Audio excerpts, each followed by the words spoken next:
The start. Here I am, beginning, feeling both cocksure and out of my depth, grinning like a 17-year-old who just saw her first pair of tits and wondering if this is where my life starts to get really exciting. For so long, the box I've been kept in has done nothing but drain me of creativity, and suddenly I'm spilling ideas onto paper, too many projects to keep up with, and projects are addictive when your brain has been switched from neutral to active without much warning. I am on crack cocaine, except it's just endorphins. I am scared to call it joy, because I'm not sure I'd recognise that emotion yet. Bliss, well, isn't that reserved for the most elite sex? What is joy when it's fully dressed? I don't need labels yet. I am stepping out into a world of my own choosing, and the wounds that were once oozing are blotchy scars I can ignore now. They are memories of a past I have put away through hard graft and all the salty tears one 26-year-old woman can produce. I am done crying. Okay, no, I'm not. I cry a lot.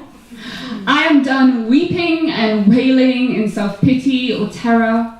I choose potential happiness over historical misery. It's not been a simple trajectory, and I have fought harder than you might perceive, seeing me standing here with my cute elfin features suggesting my beauty has afforded me things it sort of has and sort of hasn't.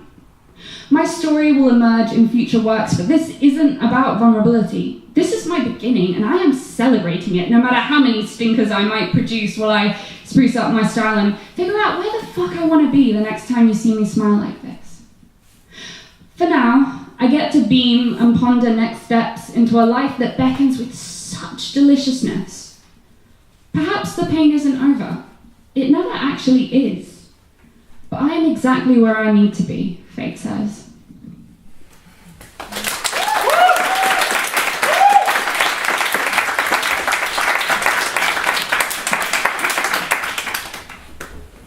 Some pain is exquisite. The bruises show through the skin so quickly, it's as if they were drawn on with flirtatious, salacious marker pen. Some pain hums in the background like a headache. It doesn't destroy you, it just whispers, ouch, when you aren't distracted enough to escape its interruption. Some pain is dark.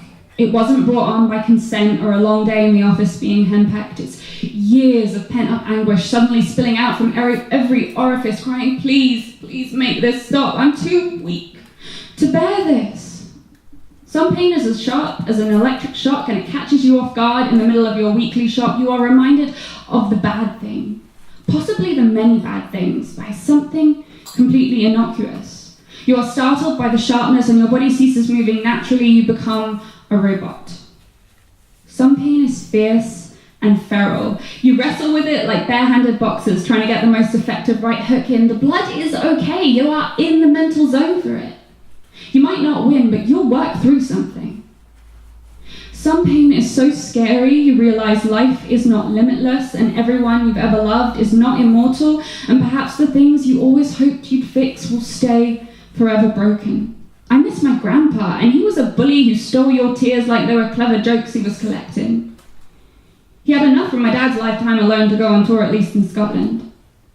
Some pain starts and grows to a point you are sure you won't survive it. I can't tell you why, but I lived through that tonight. The words, I tried. I wrote them out, but they jeered at me, so I circumvented their power by composing the truth within an illusion of truth without truly giving anything away. I'm allowed to keep my reasons private, but that pain was never ending until it washed away without me even trying to brush it like crumbs off my lap, somewhere equally unhelpful, but a later problem, not one to attend to as it was happening. The crumbs always get vacuumed up eventually, don't they? Today I felt that pain swell, and I did not try to shirk the responsibility of validating my own emotional agony. It did not demolish me. Though lying down in bed presently, I am metaphorically still standing.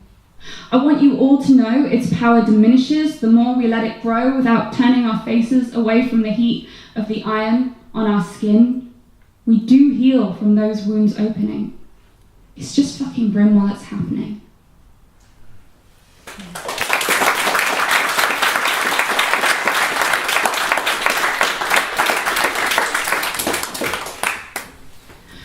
I broke up with religion late last year. It was our final days of December when I started to really question my allegiance to a set of beliefs so murky I failed to even be able to work out where they'd come from within me, other than this unsubstantiated religious experience I'd felt so sure I'd borne witness to. As I've grown older, I feel much more in tune with praising Mother Earth for all she's given us, all she has worked through, than a father figure symbolic of the patriarchy ruling over us in veiled mystery, sometimes murdering us out of kindness, sometimes forgiving the worst of us for worshipping him. I've stopped understanding God and I've stopped needing him. That doesn't mean I don't pray anymore. The habit is already too deeply entrenched to just go away. When terrible things happen in this world, I still instinctively clasp my hands together and close my eyes. I still whisper pleases and thank yous. If I can't sleep, which is often, I contemplate death and what that means. I fear it now. I no longer have faith in eternity, and that's new. There's discomfort in accepting I suddenly don't think everything will be okay when I die. There's real searing emotional pain when I now see saying goodbye to my loved ones as final. Every hug somehow has more attached to it, more gravitas. I find myself prematurely grieving. It's a complicated mental process to reject spirituality in favor of only today and tomorrow. Forever was comforting. Now I live in perpetual maybes.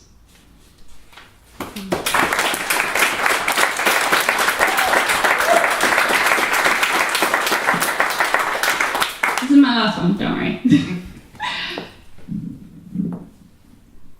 I chose to love you in a way I've never chosen to care for anyone. There is nothing more soothing than touching your forearm in the darkness when I cannot sleep at 3 a.m. You are effortless stress, the kind of hard work I genuinely love to put up with. You make me irrationally happy, and yet when you hurt yourself, I am lost in empathic, unified pain, feeling every strike you take against ourselves. When I found you, I was a shell. Now we are one independent, codependent unit, and I am full to bursting with joy that just writes itself. I do not need you anymore, because you have helped build me into someone who does it alone, solo, bravely, and without regrets. So instead, I breathe you in with confidence and discipline. Every second of every day, you are where I start and where I end.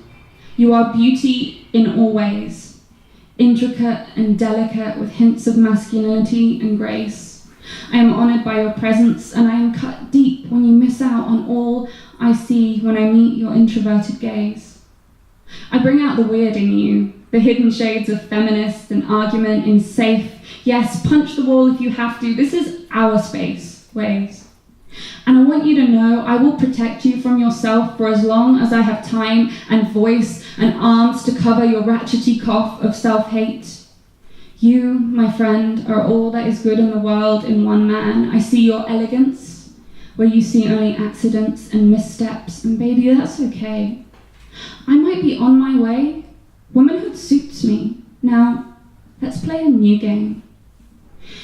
If I whisper your name in the darkness, Adam, will you remember the moment you were saved?